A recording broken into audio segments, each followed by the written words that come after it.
අපි කලින් වීඩියෝ එකේදී මෙයාගේ බඩ හදාගත්තනේ. අද අපි බලමු මෙයාගේ කකුල් දෙක හදාගන්න විදිය. මුලින්ම අපි මැජික් සර්කල් එකක් දාගෙන ඒකට චේන්ස් 3ක් ගොතා ගන්න ඕනේ. 1යි 2යි 3යි. ඊට පස්සේ මැජික් සර්කල් එකට ඩබල් ක්‍රොෂේ 12ක් ගොතා ගමු. 1යි 2යි 3යි 4යි 5යි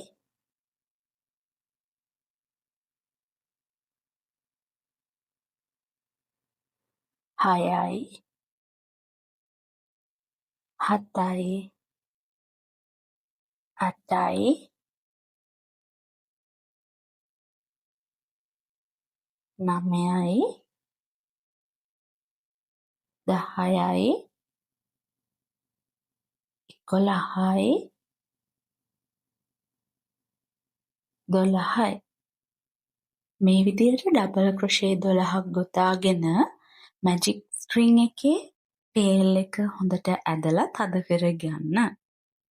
ඊට පස්සේ මෙන්න මේ මුලින්ම දාපු චේන්ස් තුනේ තුන්වෙනි චේන් එකට ස්ලිප් ස්ටිච් එකක් දාලා ජොයින් කරගෙන නූල මෙතනින් කපලා මේ ස්ලිප් ස්ටිච් එක හොඳට තද කරගන්න ඕනේ.